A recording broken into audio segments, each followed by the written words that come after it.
Hello, everyone. Welcome. Today I have with me Calf, Just Denny,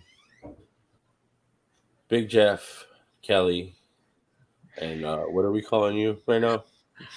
Today it's reality check. Reality check.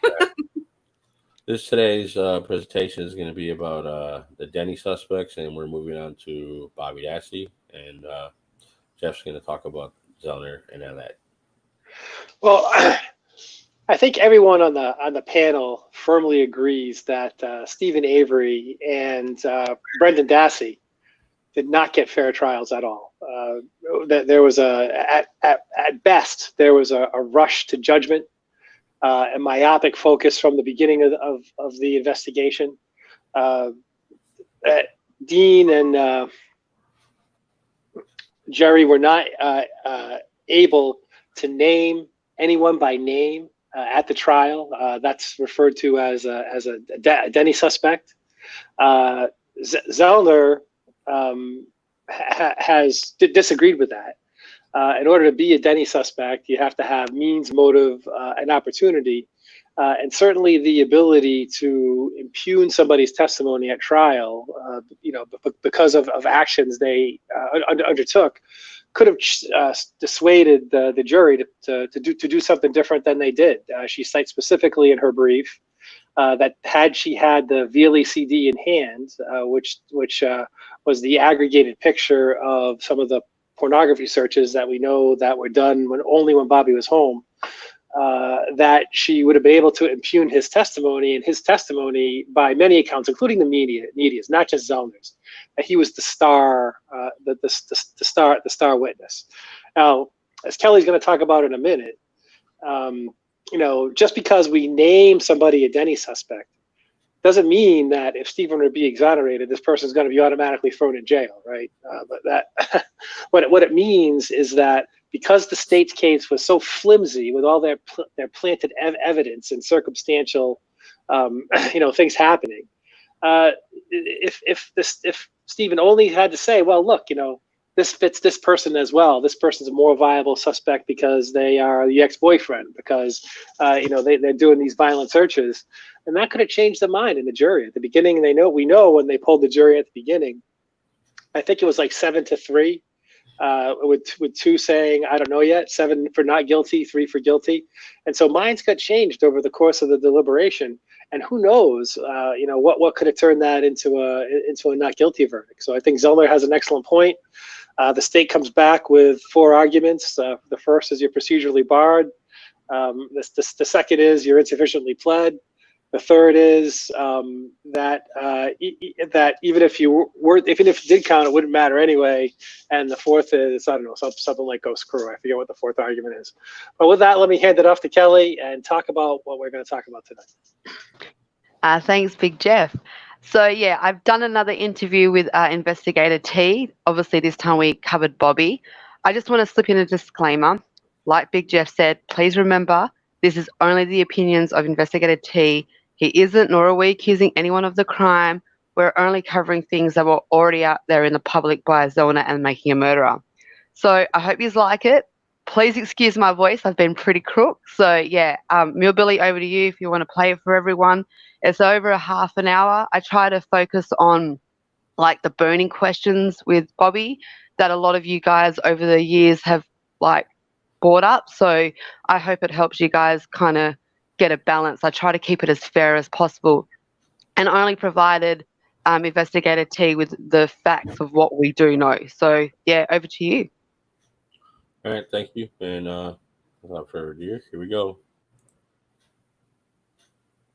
So welcome back, Investigator T. You have to excuse me tonight. I've got a cold, so I sound a little shit.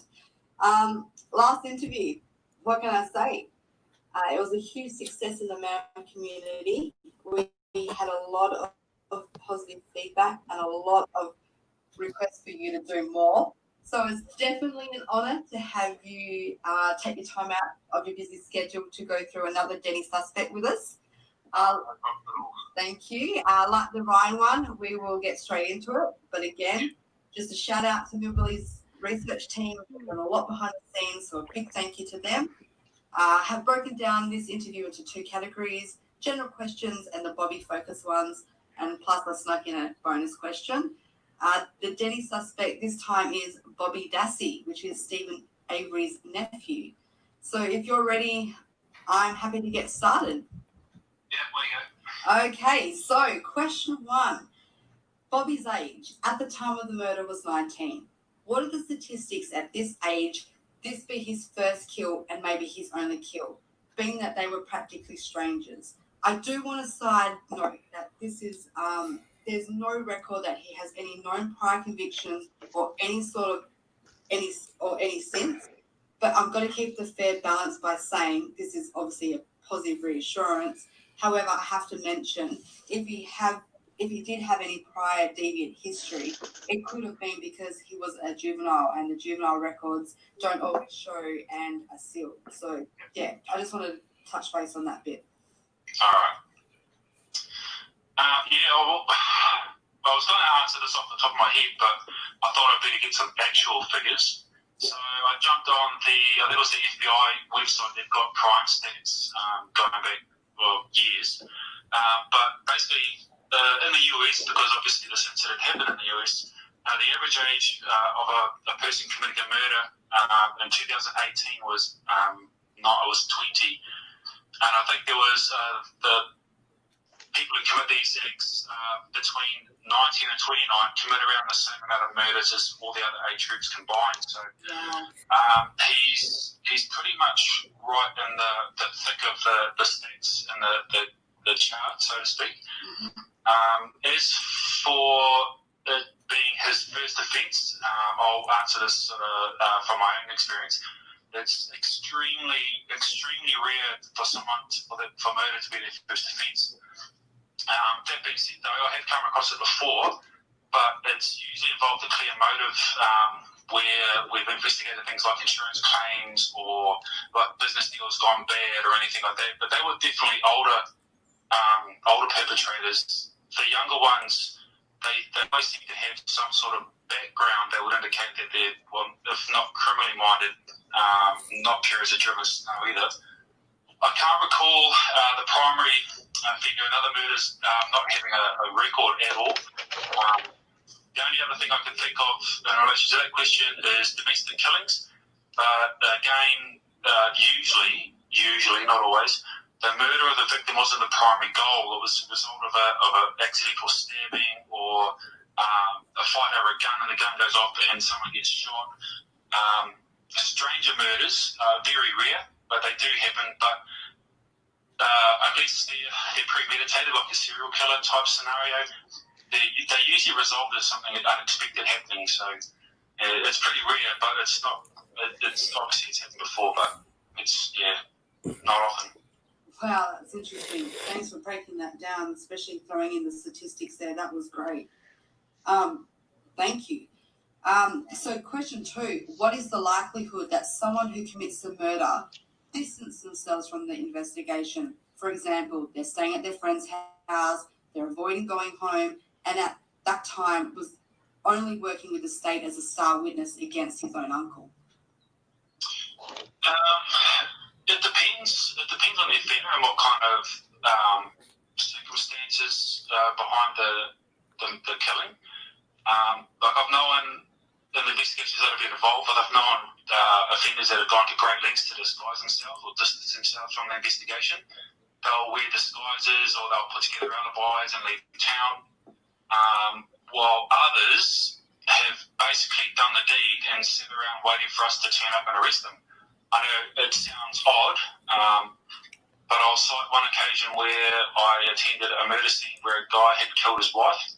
We turned up, all the uniform guys were running around, securing everything, securing the scene, and the husband was standing in the letterbox with the neighbours. I was just walking around, and he actually approached me and said that he did it. So, excuse me. Wow. Yeah, I just killed my wife. I'm like, oh shit, okay. All right, so we dealt with that, but I mean, it would make sense from a self-preservation point of view for someone to distance themselves from the investigation, but again, it just depends on the circumstances behind it. Whether or not, I don't think there's the one with the husband. killing his wife. I don't think that was premeditated, so therefore he didn't have any. He knew he wasn't getting away with it, so he thought, well, no point putting off the inevitable. Whereas others, particularly one I was involved with a double killing, it was premeditated, and that was a guy that went to great lengths to distance himself. So I suppose the premeditation of it will determine how well they're prepared to distance themselves from it. Yeah, that's really interesting because, like the last interview with Ryan we did, the flip side of that was him as a Denny. We covered him doing the opposite by inserting himself. So it's fair to say that both these possibilities is plausible. It just comes down to the perk himself and the individual of the crime. Yeah, and what the motives were and how it's occurred, whether it was random or planned. Yeah, that's awesome. Thank you so much for covering that in so much detail. That helps. Question 3, the dismembering of the body. And again, like last question, I know in the Ryan interview you stated, sometimes it comes down to the overthinking of just not getting caught. Therefore, you would destroy any DNA at all costs, even going as far as burning and dismembering the body first. However, could dismembering of the body be also due to habit from, say, being a hunter? I just want to say that, this is a general one because a lot of the people in that area, the community, are hunters. So this isn't just targeted as Bobby. It opens it up to the, other suspects and Denny's in the future. But yeah, could it be habit? You see, the way the case played out, I'm not quite sure if dismemberment would be required if the offender knew they were going to burn the body. Obviously, fire is going to disrupt the forensic chain of evidence a lot better than chopping someone up. Also, in this case, I don't see why dismemberment would be a logical step if they didn't torch the car as well, which yielded like a whole lot of evidence, some of which eventually used to put Stephen away. If they were going to dismember someone and then burn the body, it doesn't make sense if you're not going to burn the car as well. Having a hunting background, just on the surface, would lend itself to obviously being familiar with butchering, but I think it's a stretch to say that the dismembering of human bodies and even in the same ballpark. And I suppose you can relate it to if every hunter there is used to butchering their own kills. Well, that doesn't mean that they're all capable of murder either. Oh, and I totally agree with that. And it's funny because when I was sending you all the documents to go through, we went over the fact that his family actually had an incident with Barb's car being taken and burnt. So from the outside, it looks as though that they were no stranger to this kind of behaviour. Even though there was no conclusion of who actually burnt the car, it was just more of an insurance claim made after it. I think it's why there were so many questions, and it can be looked in several ways. Like, for example, was it objective was the car, but something went wrong, and he ran out of time, or having her bones burnt be a symbolical message from the real killer or law enforcement with the planting to give the illusion that this is the family's MO, that they burn stuff. It's just interesting you mentioned a burning of the car. It just goes hand in hand. I just wanted to cover that. Well, it'll be, considering the lengths that they went to dispose of the body, because the car is hugely significant. I cannot believe that the killer wouldn't think to dispose of the car unless it was left there for a reason. We sort of know what I'm alluding to here, but because of evidence that was found in the car, if the real killer was, planning ahead enough to figure out either dismember or burn the body, then they would have torched the car as well. It just makes no sense to leave it there for investigators to go through. Yeah. Oh, absolutely. And I'm going to go to question 4, and it comes in 2 parts. And I think this is the big one when it comes to Bobby being an individual Denny suspect, because I know a lot of people who this alone makes him look guilty as sin. So part A is the contents of searches of his computer history. I'm talking about pornographic searches, the many morbid death searches, and the inappropriate conversations with the younger girls on MSN. Does any of those raise his profile of being a suspect? In isolation, I don't think so. Okay. If I was going to be searching for something, on the internet would be how to destroy forensic evidence, or what's the best way to get rid of a body, or what's the best way to throw investigators off my trail. And anecdotally, I think Bobby's search history could be the same as just about any male of that age on the internet, especially these days. It could indicate that he was progressing from images of fantasy to the actual committal of the act. But for that to be present, I just feel there would have to be other enablers there, like some form of mental illness or a previous deviant history or a history towards violence. I don't, just based on what he's searching, I don't think that's enough to pin a motive on. And which takes me to part B, basing that this is a sexual crime as motive and linking it to the searches on the computer. In your opinion, is it more likely that someone younger would be incited into sexual violence? Like, could he have been revved up by internet searches? As we know, he had been actively looking these up all morning, right up within a few hours. Teresa was meant to have come to the salvage yard. Yeah, well, obviously it looks bad, but based solely on the search results of his computer, I'll be wary of promoting a sex-based motive, just purely because there's no other corroborating evidence.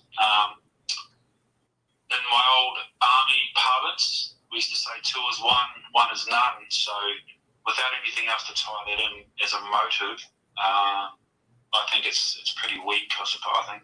Yeah, that's very cool. Absolutely.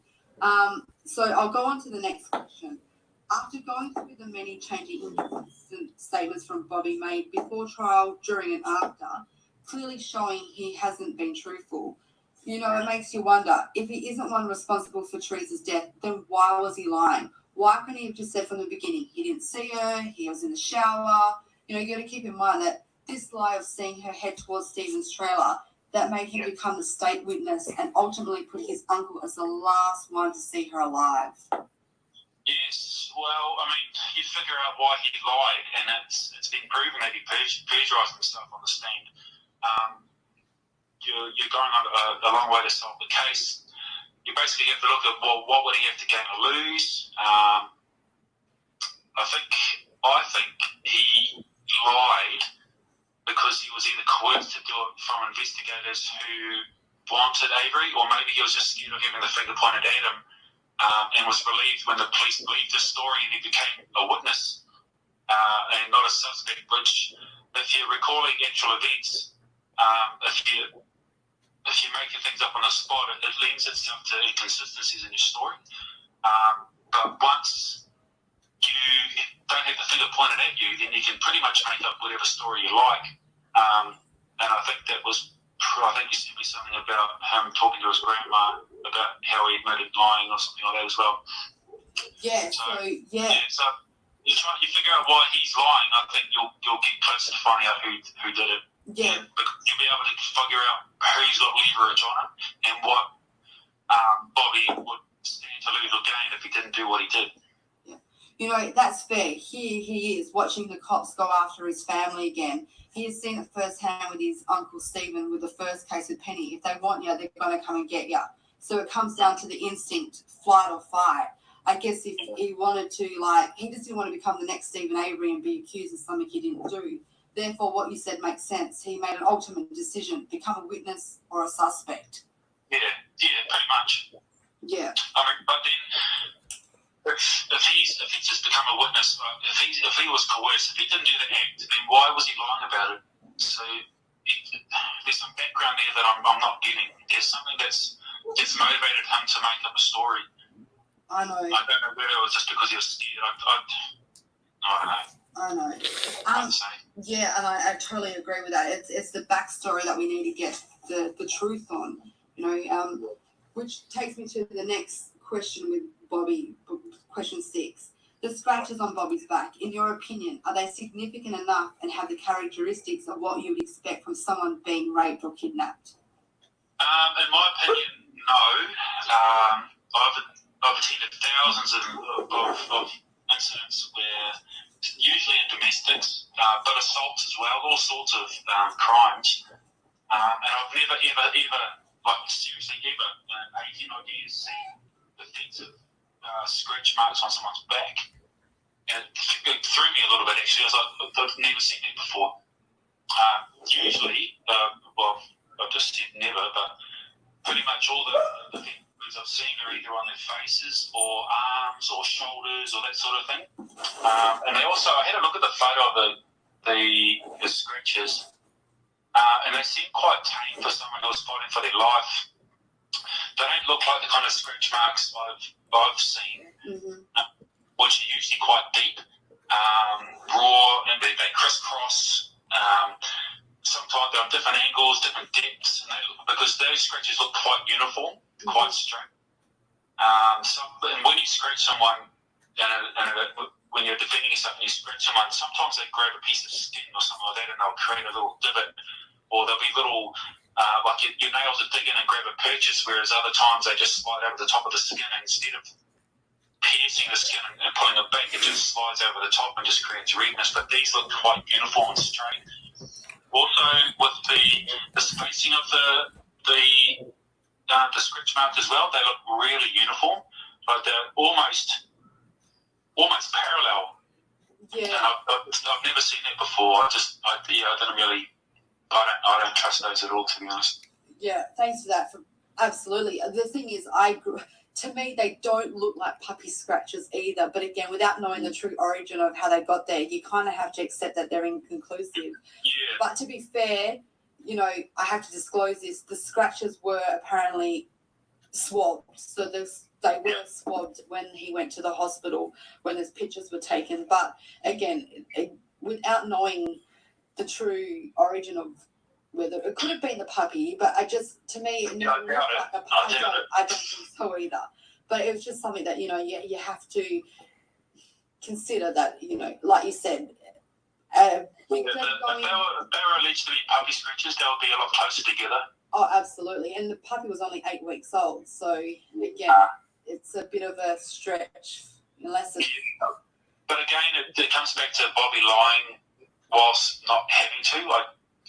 I'd struggle to say they were defensive wounds from someone who was being raped and killed. Yeah. Obviously, you never know, but they are definitely not a puppy scratches either. So if they're not defensive wounds from someone who was raped or killed, then why would he say they're his puppy scratches? It doesn't make sense. It's like every time you think you can figure it out, something else comes up and you're like, oh, for God's sake. So it's like there's a lot of inconsistencies. There's a lot of... Yeah, they could have been put there by someone after the fact. I mean... Well, yeah. Because they just don't look random enough to be the result of someone who's fighting for their life. They look almost premeditated, to be honest. Yeah, well, you have to consider he was 19 years of age. Was he sexually active with a girl and it was done out of pleasure? That's why it had a semi-hesitation, like it was a sexual scratch, but not enough to, she's not clawing for her life. It was more of a pleasure scratch than you have to consider that this could be as innocent as the scratches come. Yeah, maybe, I don't know. Yeah. I can't tell any more further than that. Yeah, absolutely. So the next question, is there anything I have sent you regarding Bobby being connected to this case that you find strange, odd, or damning to him? I don't see anything damning in isolation in itself. Obviously, everything put together throws a bit of doubt over his testimony and stuff, but the computer searches are interesting, but again, they're not on their own indicative of committing a murder. The scratch marks, I feel, I just don't trust the scratch marks being from someone who was fighting for their life. They're not random enough, and they don't look like any kind of defensive wounds or marks I've ever seen in my career. Yeah.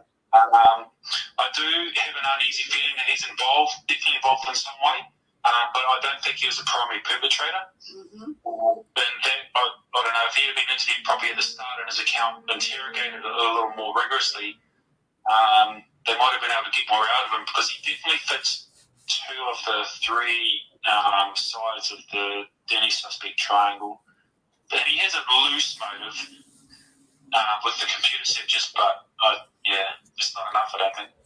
Well, I'm so glad you mentioned he may be not the primary perp. Because it's funny you should say that, because with Bobby being one of the top Denny suspects, the common theory is that he had help. And these theories in the MAM community have split into two scenarios from what I've seen over the years. Like scenario one is he, along with another Denny suspect he was friends with, which I haven't discussed with you yet, committed the crime together, and again the motive was of sexual intent. And the other scenario, and I would say confidently say it's probably the most talked about one, is that he actually had help cleaning up, covering up the crime with his stepfather, which again is another Denny suspect we haven't discussed, who ironically was also the state's witness, along with the fact he and Bobby gave each other a loose alibi by sighting each other in passing cars. Okay. So I just wanted to kind of tie that up with the loose ends with you, what you had said about he might not have been the main perp. He was just involved somehow, but you know, he wasn't the one that led this crime to be what it became. So I just find that really, really interesting you brought that up, because again, over the years, it's a very common, you know, part of when you think of Bobby as a Denny suspect or even a suspect prime, you have a lot of people break it into that category. Well, there's no way he did it solely by himself. Yeah. My gut feeling is it was a sexually motivated crime. There doesn't seem to be any other motive that fits, like revenge or money. That's definitely not like a serial killer type scenario. She wasn't staged at all. In fact, she was burnt. Like most serial killers will leave something behind and revisit the sites and that sort of thing. So I wouldn't be surprised if it's either cracked that was the motive, but there's not enough to nail it at this stage. Yep, absolutely. Based on the information you have been provided about Bobby and the case, could you give me an overall view of his star witness account at the Stephen Avery trial? Star witness. His testimony about is worse than the Titanic, I think. We're down, I wouldn't trust the testimony as far as I could throw it, to be honest.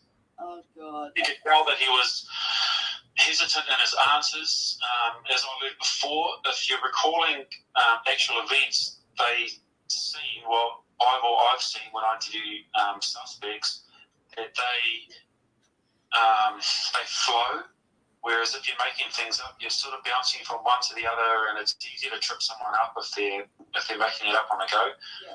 So I don't think his testimony is very reliable at all.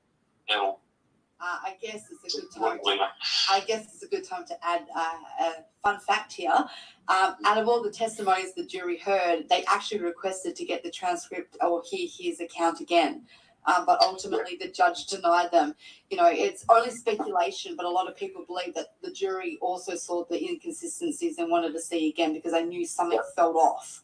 I just wanted to touch base on that because, out of all the testimonies, the jury asked, can we please hear Bobby's statement again? And the judge said no. You'll just have to go with the notes you had and we're moving on. So, again, I just really wanted to kind of touch base on that one. I think I'm going to slip in the bonus question here because it's for the closing question, but it fits nice. And I think you might have already touched base on it, but, you know, in Kathleen reenactment video that I sent you where she provides a motive, proximity, and an opportunity to Bobby as the leading Denny suspect, you know, she has Bobby Flagger down. If the motive wasn't of sexual nature, because, you know, like you said, there's no enough proof right now to say that's what it is, could it be more of a rejection? Like, in your opinion, could rejection being the key word or any other emotion be strong enough to commit such a crime? Well, obviously, it has been in the past. I mean, you could probably find cases, case law where someone being rejected has precipitated someone being killed. But, I mean, he didn't know her, as far as I'm aware. There was no interaction between them. If his intent was to hit her up for some sort of sexual favour, then I don't think the way it panned out would be the actual way it panned out. I don't know. I don't think rejection would be strong enough. Yeah. That's why I'm struggling with a motive with Bobby, because I don't think rejection is enough, because it would have been the first time, and honestly, to kill someone, unless how I've said before, that killings sometimes occur because of an unexpected reaction. So maybe he might have tried to make a move on her, and she snapped him, and he snapped and maybe hit her back and thought, oh, well, I've got to go through with the act now. Yeah. But again, that was an unintended intention. He didn't mean to kill her. It just turned out that way. It turned out that way. Yeah. Yeah. That's But- brilliantly put. Yeah, but rejection to be based as a motive, I'm not too sure. But obviously, there doesn't seem to be anything else. They didn't know each other. There's no financial gain or loss from him killing her. There's no property gain. There's nothing there that he wouldn't benefit from it at all. His search history is interesting, but again, that doesn't lend itself to making someone a murderer. And he'd definitely be better prepared if he was winding himself up to that sort of thing. At least doing some sort of prep work or something like that, because that sort of thing doesn't happen spontaneously. It's a build up to the end act. So that's what lends me to think that Bobby, he was involved. My gut feeling is he's involved, but I don't think he had the primary motive or even was the primary perpetrator. Sure. Okay, so this is going to take me to our final question. So this is the perfect timing. Again, it's going to be in split parts. Part 1, after reviewing all the documents, in your opinion, does Bobby fit into the criteria as a Denny suspect?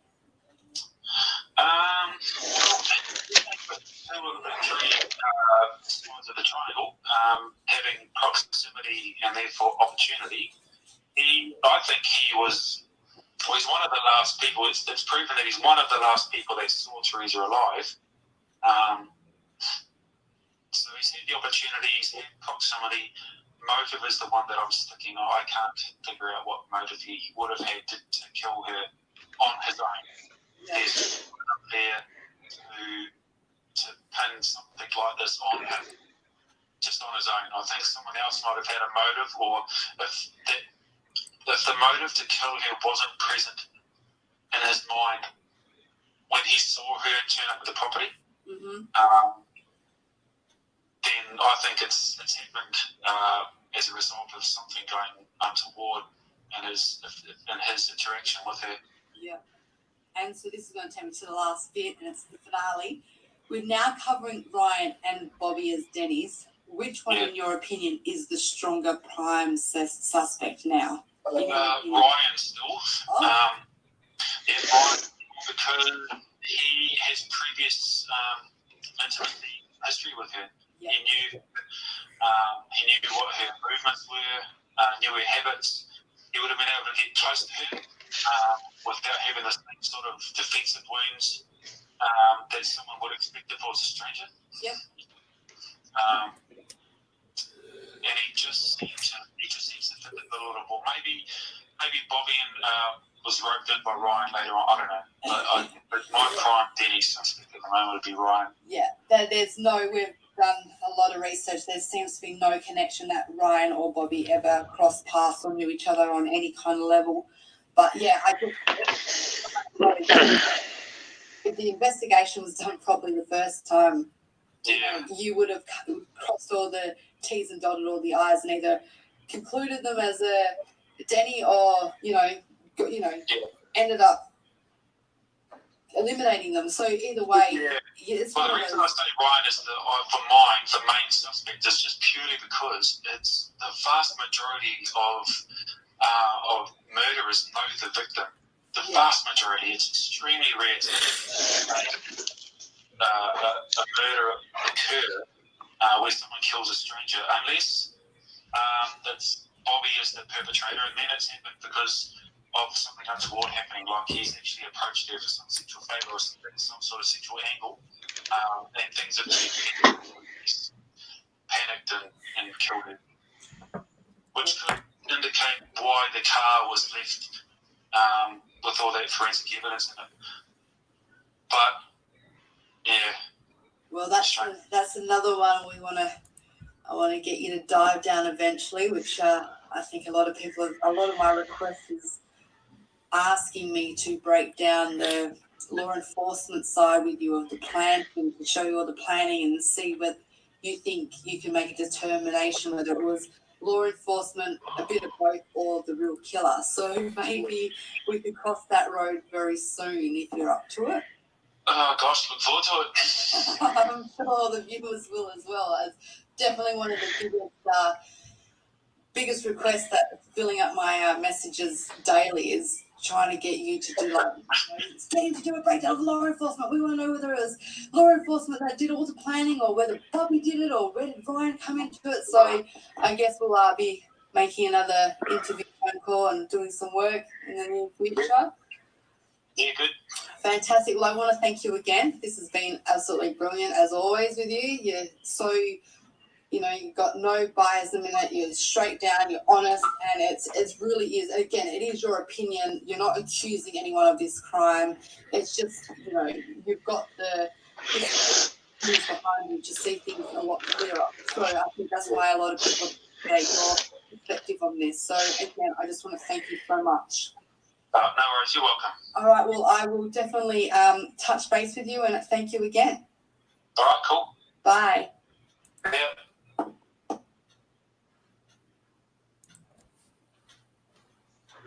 Yeah. Well. Very interesting. Very much so. I think the most meaningful one to me was that so two things really struck me. One was that he does just not believe his testimony at trial. It's not believable to him. The way he acted, the way he came off, he's clearly trying to hide something, and to understand what he's hiding, we have to, we need that deeper level of understanding, which goes right back to that November 9th interview that still won't be released, right? I mean, what could he possibly have said that was so horrific that we can't hear it?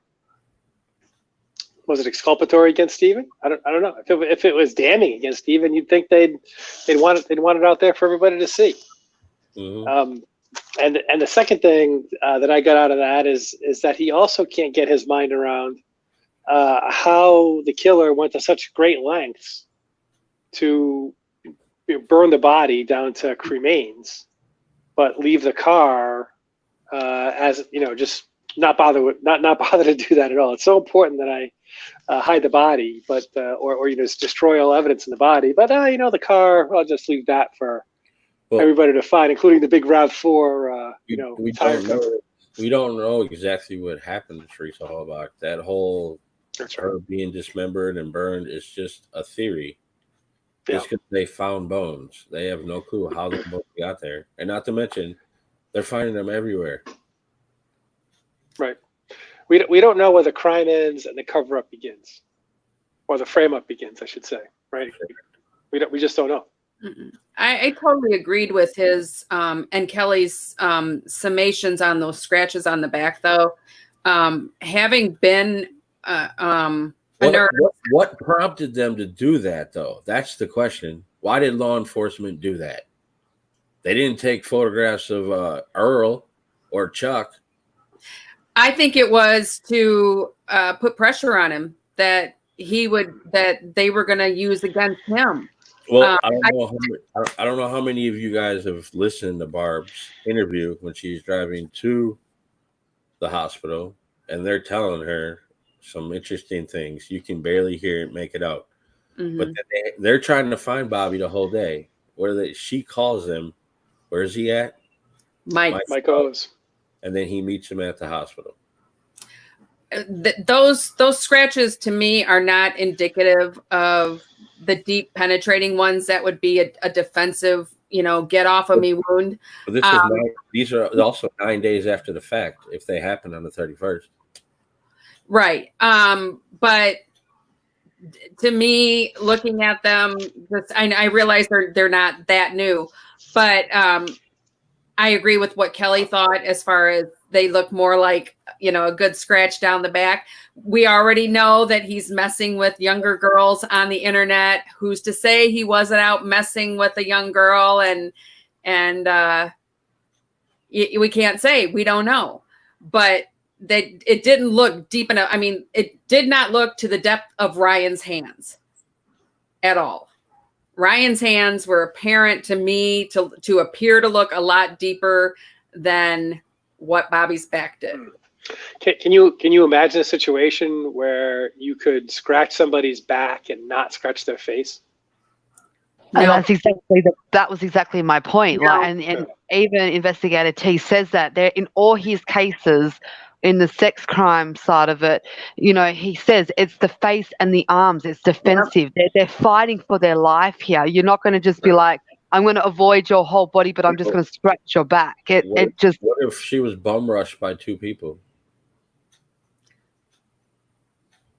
One grabs her from the front and scratches on the back. The other person comes up, bang. How are you going to get scratches on your back I don't though? know. You're gonna be going at their arms, whoever's got you around the head or whoever's getting near your head. That's where your hands are gonna go. And Nance Life made a very good comment in the live comment. She stated that if you see a lot of Teresa's pictures, she didn't have these. She had very short and very well-groomed nails, so she wouldn't have had. They didn't look to come beyond the nail bed himself, so they were shorter nails. But just to me, I don't know what does Just a Denny, calf. What do you guys think about those scratches?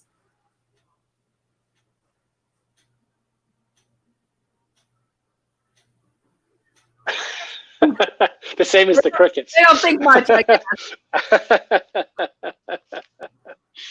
I'm a little bit underwhelmed regarding how much investigator found about the porn, because at least in Bobby's, and I understand it doesn't make you a murderer to look at that, but at least in Bobby's mind, it was enough to lie in his 2017 interview when we have the pictures, right, of the walkthrough of the property that clearly show the computer in Bobby's room, and he continues to lie. No, that computer was in the kitchen. He lied. So he's worried enough about it. Well, that he feels the need to lie about it. Limitations. Is there a statute of limitations if they just found it on that computer? Do we know that? Could they go at him now for something, or did it stop at 7 years? We don't know. Well, I'm sure he doesn't know that there's such a thing. I don't think he's a lawyer. I don't think he's a lawyer, but to him, it was inculpatory enough of something to lie about. I guess that's what I'm saying. The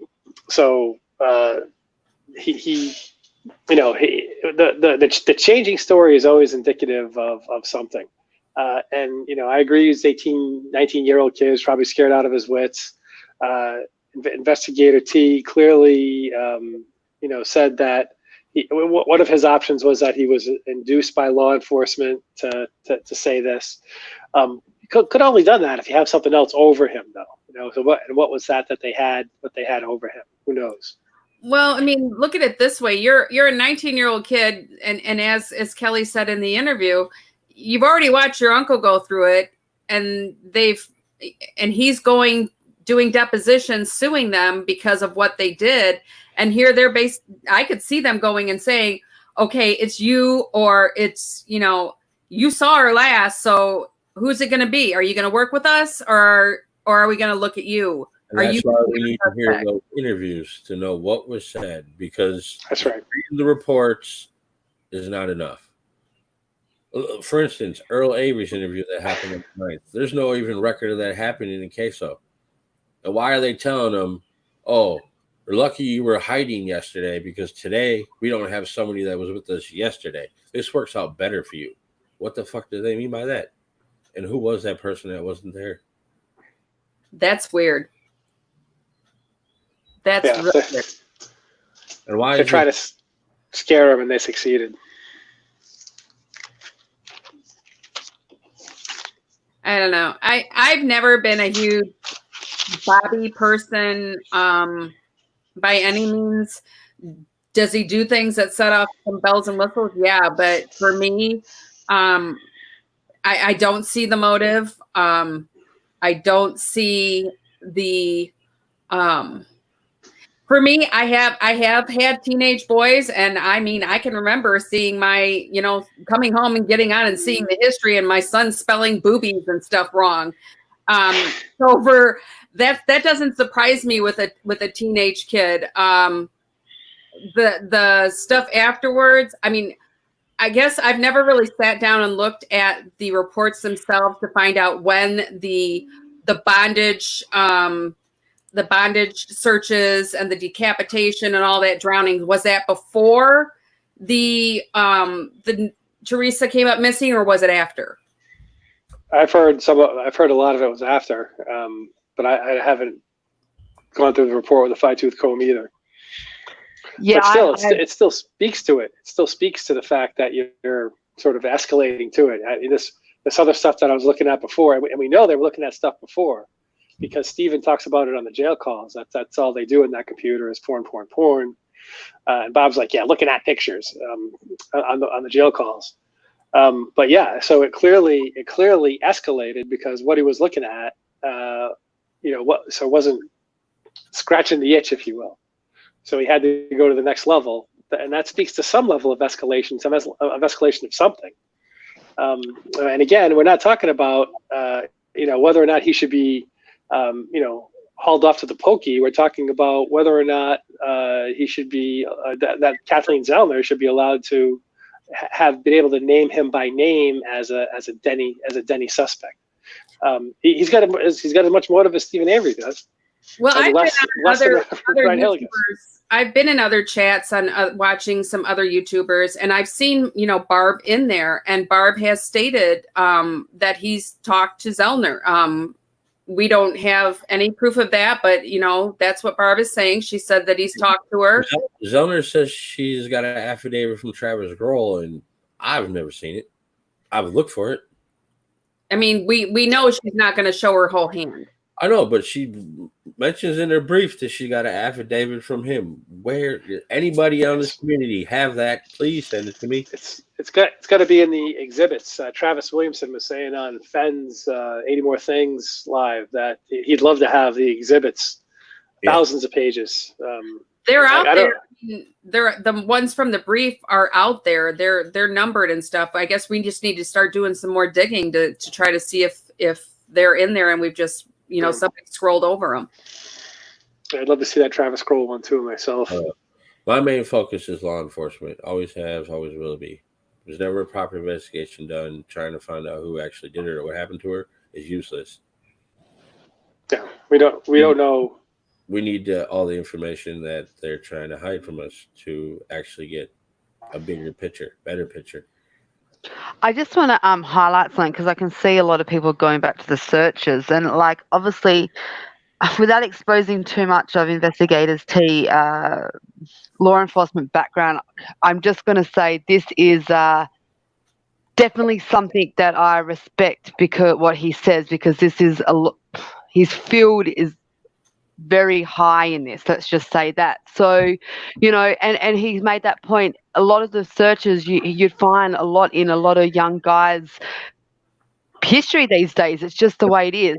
But going back to the disturbing shit, I just want to remind you all, back when I was 14, 15, I went through a stage of looking at rotten.com, and it was a curiosity thing. You'd have decapitations, you'd have people being run over by trains, there was dead babies, dead celebrities, and I know a lot of us on the gore.com, I remember us all going through stages of going and looking through that and having fun. None of us have killed anybody, not one of us. that I know of. But again, it's that curiosity stage, and you know, you've got to tie it in. Did it come before, after? And I know people are saying, you know, he had a thing about Teresa and his uncle and a file and DNA. But again, the searches I found that came after the fact, and that shit was all over the news. He could have been just getting updates of what was going on, and I am not trying to defend him at all, because I'm going to be very honest with you. Every day I bounce between him and Ryan as my Denny suspect. So I just try to keep the balance by going, you know what? You can't keep trying to fit a circle in a square. You just have to accept that it could be as innocent as it is. We're not seeing the full picture. And like Ms. Billy says, we're not seeing the interviews that they're not disclosing. It could be them pressuring him just like they pressured Brendan. Like, it's either you or your uncle. It's either you or your uncle. You just don't know. Why? It's your brother of the yard. They interview Brendan Dassey on the 27th of February at the school. They then take him to the True Rivers Police Department and video record it. Why do law enforcement all get together and watch that interrogation of Brendan Dassey at True Rivers Police Department prior to them going to talk to Bobby again? Yeah. And the first officer to talk to Bobby Dassey is Dennis Jacobs. And that's on the 5th when he's trying to retrieve his puppy from the house. Of course, we got his words of what he says he said, but is there audio recording of that too? I obviously recorded Brendan's first interrogation in Marinette. Well, look, the way that the state is behaving right now. If you recall that back in the 2017 timeframe, the state agreed to release the RAV so Zelda could do a comprehensive forensic analysis of whatever she could find inside the RAV. Judge Shukowitz stopped that. You read the state's response. It says procedurally barred, insufficiently pled. Arguments don't have merit and they're not convincing. The state is, they are not interested in justice here. They're interested in protecting the verdict. They're interested in the continuing hiding of their corruption. I'm not going to give the state a fucking inch. I'm sorry. And if that means that we have to, raise Bobby to the level of a Denny suspect, which doesn't mean we're going to haul him off in shackles. No, right? Not at all. What it means is, there's this in my mind, important pornography episode. And remember what Lincoln Coburn, when they discovered the key, what they were supposedly doing in that cabinet. They were supposedly retrieving pornographic information. Why was that valid? Why is that important evidence to be collecting there in the first place? Well, because it's in Wisconsin's mind, it speaks to something. Okay, so Bobby's activity also speaks to something. Is just playing by the same rules. All I want is a level playing field here. The state's pulling. They pulled every dirty trick in the book out in their brief. I'm not willing to give them an inch. So I'm not willing to say, Bobby can have a kitchen pass on this. Yeah. Sorry. Well, I'd like to say that I agree with Investigator T that Ryan has way more motive. Amen. Oh yeah. But we have to understand that KZ has to put out everything that she can in order to get this looked at. She can't just say, okay, this is absolutely, I'm just not going to touch this, because the way that the law enforcement has twisted all this and they went after Stephen Avery's alibi last. Yeah. That's right. The way that they've twisted all this, now she has to go back and she has to look at all of it and she has to present it as real fishy. Unfortunately, well, she's going to get nowhere with the state. That's what's caused a lot of having to look at. She's going to get nowhere with the state. Yeah. No. They aren't even addressing the issues. They're just ignoring it. Yeah, procedurally barred. Yeah. And it's sad. It really is. Yeah, they're not interested in justice. Josh Call's following in Mommy Dearest's footsteps. trying to cover up the malfeasance of the state of Wisconsin. Protect their verdict. And you know, for me, I'm leaning towards a really unpopular avenue to be looking at now. I'm not just going to be looking at Ryan. Do I think Ryan had something to do with it? Hell yeah. But I think that there's some areas that haven't been looked at on the family side. There's unanswered questions, and you can't. Law enforcement. That's what it's law enforcement, but they didn't do a proper investigation. You're looking for something you're never going to find. True. Unless Zeller can get access to all the evidence, which she hasn't been able to. They wouldn't give her the RAV. They gave her the bones. Who knows what they got rid of? I'm sure interviews are probably going to disappear. And they are absolutely getting more and more tight-fisted with anything for FOIA. In this case, at least. I know that Justa Denny had come across some really strange oddities. I don't know if Justa Denny's able to even talk on that. But come on, guys. I mean, to me, it kind of appears like they know at some point that there's going to be another trial, and they don't want anything else getting out there. And as I talked to Millbilly about it earlier, they don't want their BS to come out in the open, and they know that a lot of us are out here digging into it. People, you know, the researchers on Twitter and Reddit and the YouTube channels, and they don't want us to get our hands on it. Yeah. You know how you can tell somebody's got nothing to hide? They don't keep on trying to hide things. And that's what the state's doing. Hide. That's their MO. What are they afraid of? I thought this was a search for justice. Why aren't they interested in justice? It shouldn't be allowed to hide stuff. This should be publicly available information. Well, I actually discussed that with Travis, and basically he told me that now the state's leaning more towards not being so transparent. He literally told me that really? They are leaning towards not being so transparent, and they are getting more tight-fisted on what they release in cases. Shouldn't be allowable. It shouldn't be allowable, but I mean, if they were being upboard and honest, they wouldn't have to worry about that, would they? No. The thing I keep thinking is, if this case was so cut and dry and it was Stephen and it was Brendan, then why are we having more questions after the fact now than before it even started? You wouldn't even have a question. It'd be like, he did it. It's the fact that you have to question everything, and I mean everything, that in itself shows there's a big problem. They know it, we know it, and do you know what? Even the guilters know it. Mm-hmm. But they hold on to the whatever they can because, they're delusional. It's just ridiculous. The timeline itself is fucked up, right? I mean, the time. Why did they have to go after Brendan when they did at the time that they did?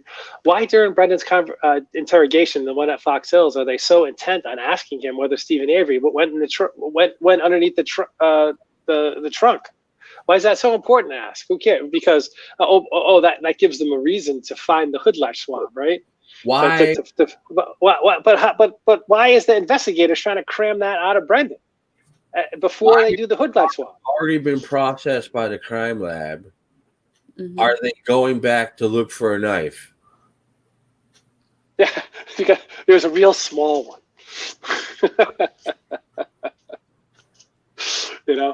It's crazy. Ryan is better Denny than Bobby Dassey is. She's not limited to one, and I'm not willing to give the state an inch. Sorry, I mean, neither is she. Well, in the same token, there's others too, though. There aren't just Bobby. There isn't just Ryan. There's others. Yeah, those are rabbit holes I avoid intentionally. Yep, they're deep too. They're very deep. Martinez. Yes. What are you thinking of? Martinez, the German. The German. Zipper. So you had a recent FOIA too, right? Yeah, actually, it's the whole case was at Manitowoc Police Department, and I got Andre Martinez's arrest record, and I was waiting for the clerk to contact me about getting the CD, which would have had the audio interviews and the photos of the crime scene and everything. And it didn't seem to be any problem when I first got the whole report. And then I got a denial. And they told me that they were not going to release the information because they didn't say about if Andre Martinez was a confidential informant, but they didn't want to risk a confidential informant and because of the people involved. Well, Charlene Edwards is already passed. She died at 45 of cancer. Her kids are already grown. So they're no longer minors, so they can't use that either. And as far as a confidential informant, the only person that I could think that might have been a confidential informant might have been Andre Martinez towards maybe drugs, whatever. A lot of narcs at the ASY. They gave you a full list of everybody they got as witnesses. It wasn't redacted. They already gave it to me. So now I am gonna reach back out to them, but I think there's something telling in the interview of Andre Martinez that they don't want us to have. Because his son put him on Avery Salvage Yard at some point, you know? Yeah. Well, in my opinion, law enforcement should have went after everybody that was on the property on the 7th. Yep. Robert Fabian, Martinez. Yep. My opinion is the law enforcement should have went after everyone in Teresa's life, period. Yeah. They should have taken fingerprints, DNA from every single person, and it's not to match them to Brother, the crime. mother, It's to sister, eliminate them. you name it. Was finding the evidence that Manitowoc left, and then they had no choice but to get on board. What they did to Brendan Dassey speaks so much. What we should do, Millbilly, sometime is just do a live where we just walk through Brendan's November 6th interview in Crivets, where you know that's hard to hear because the damn blinker's going on. That's when he told the truth. Yeah. Until they started pushing him, and then by the end of them pushing him, him and Blaine were getting out of the driveway so Teresa could drive the RAV4 out. Right. He was telling the truth until he got that knock on the window. Yeah, so you know this is the level. This is how people need to understand just how impressionable and non-confrontational he is. Because the second somebody raises their voice or becomes threatening to him, he'll say whatever they want so that they'll get out of his face. Oh yeah, and that is so obvious in the November 6th interview that it's not surprising that they had to pull him out when they had nothing. When Stephen Avery was about to get released on the property bond, right? And they needed something to put Teresa on the property, so they planted FL. They coerced him into talking about Stephen under the hood, so they could do the hood latch swab, which was months and months later, right? That was taken in like April, right? The hood latch swab, something like that. Yeah. Just the whole timeline doesn't make sense, including what Millbilly said earlier about Brendan being Stephen's alibi for that night. And they went after him. we let it out from last. Usually you attack somebody's alibi first. And remember, when they're talking to Jody, they're telling her, oh, we know Stephen did this alone. We know that he did this by himself. And their whole intent to talking to Jody was trying to get her to say something that would incriminate Stephen Avery so they could bring more charges so they could stop him being released on bail. Yep, they got that bail up, didn't they? Tried stopping Dean Strain from becoming his attorney. The judge approved it. Then they went after Brendan. He was about to make bail, and they couldn't have that. That's right. That would have been a disaster. The whole time he's locked up, he's trying to talk to media, trying to get his story out there, trying to talk to somebody. I know that Denny got a denial back today too for phone calls. He was, and that's Yes, with your help, we discovered that there was landline records and trying to get a hold of them, and denied. Whose landline did you FOIA? Teresa's. Yeah. Just all these stuff. Was there even a document number for that, or did you just say you wanted to FOIA that? No, number? I actually went through and got a few of the evidence tag numbers, but they did say that they had a phone bill in there.